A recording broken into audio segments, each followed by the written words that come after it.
કચ્છ જિલ્લા lignite transport operator એસોસિએશનની hotel વિરામ ખાતે એક બેઠક મળી હતી। આ બેઠકમાં હાલના સમયમાં ડીઝલના ભાવમાં ઘટાડાના કારણે પરિવહન ક્ષેત્રે ટ્રક હડતાલના કારણે આવી પડેલ મુશ્કેલી મધ્યસ્થી કરવા કલેક્ટર પાસે રજૂઆત કરવામાં આવી હતી।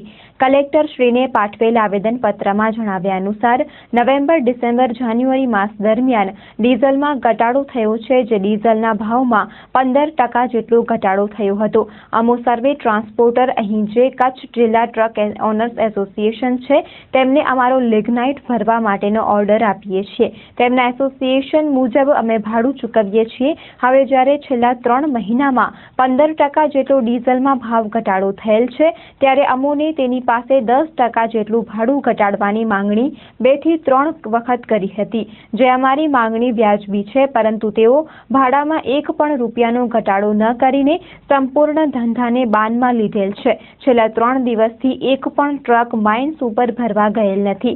માઇન્સ દરરોજ 800 ટ્રકો ભરાઈને બિલો, ભઠ્ઠા તથા પાવર પ્લાન્ટમાં જતી હતી, જે આ ટ્રક ઓનર્સ એસોસિએશનને પોતાની દાદાગીરીથી બંધ કરાવેલ છે।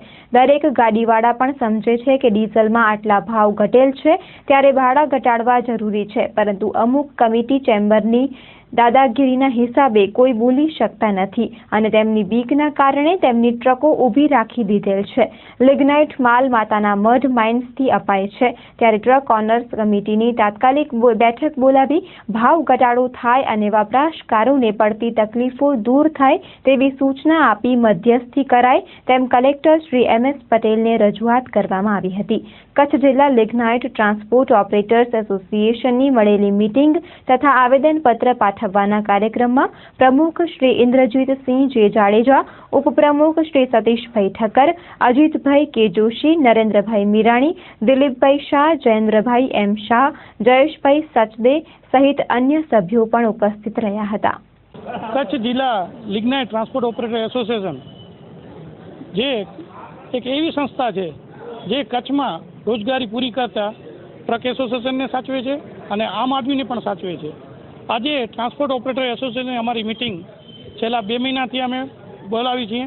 ટ્રક એસોસિએશનમાં જ્યારે અમારે 1/11 નક્કી થયેલું હતું કે જ્યારે પણ 1 રૂપિયાથી વધારે ભાવ વધે કે ઘટે ત્યારે આપણે ભેગા બેસીને જો વધે તો વધારવા અને ઘટે તો ઘટાડવા એવું નક્કી થયેલું હતું। જ્યારે છેલ્લા 2 વખત અમે ડીઝલના ભાવ જ્યારે વધ્યા છે ત્યારે અમે ભાવ વધાર્યા છે। હાલમાં પરિસ્થિતિ એ થઈ કે 15% જેટલો ડીઝલમાં વધારો થયો, ત્યારે અમારી માંગણી એટલી જ હતી કે 10% ભાવ ઘટાડો કરી અને ચાલુ કરીએ। પણ વસ્તુ એ થઈ કે અમે 2 વખત એમને લેટર આપ્યા, છતાં એ લોકોને ટાઈમ જ ન મળ્યો, કારણ કે 30 જણાની કમિટી છે, એ ભેગા જ નથી થતા। જ્યારે વધે છે ત્યારે બીજે દિવસે જ ભેગા કરી લે છે, પણ જ્યારે ઘટ્યા છે ત્યારે એમને ભેગા થવાનું અને ધંધા રોજગારનો કોઈ વિચાર જ નથી આવ્યો। હાલમાં એમની મિટિંગ બોલાવી, જ્યારે મિટિંગ બોલાવે તો અમને સામેથી બોલાવે, અમે ત્યાં સામેથી જઈએ છીએ અને ભેગા બેસીને નિર્ણય લઈએ છીએ। આ વખતે અમને મિટિંગ બોલાવી, અમને બોલાવ્યા નહીં, 3 લેટર લખ્યા, એનો જવાબ નથી એવો આપ્યો।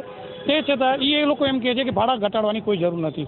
જ્યારે વપરાશકારો અમારા ઉપર વિશ્વાસ રાખતા હોય, એ એમ કહેતા હોય કે ભાડું વધે, ડીઝલનો ભાવ વધે છે ત્યારે તમે વધારો, અમને વાંધો નથી, પણ ઘટે ત્યારે વપરાશકારોની એવી ઈચ્છા તો હોય ને કે ભાઈ ઘટે, કારણ કે જ્યારે એ આપણને સાથ સહકાર આપે ત્યારે આપણે પણ એમને સાથ સહકાર આપવા માટે અમારે 10% ભાવ ઘટાડાની માંગણી હતી, જે એમને નકારી ઉલટાના અમુક સેન્ટરમાં ભાડા વધારવાની વાત કરી છે। માટે હાલમાં 3 દિવસથી પરિવહન ઠપ થયેલ છે। આજે અમે કલેક્ટર સાહેબ પાસે આના મધ્યસ્થી માટે અમે એક આવેદનપત્ર આપ્યું છે અને આનો યોગ્ય નિર્ણય લે એવું અમે આપ સૌની માધ્યમથી પણ અમે કહીએ છીએ કે ભાઈ એ લોકોને પણ અમે કહીએ છીએ કે ભાઈ આવો, બેસો, ભેગા થઈને નિર્ણય લઈ, જ્યારે વધશે ત્યારે વધારશું, જ્યારે ઘટે છે ત્યારે ઘટાડશું।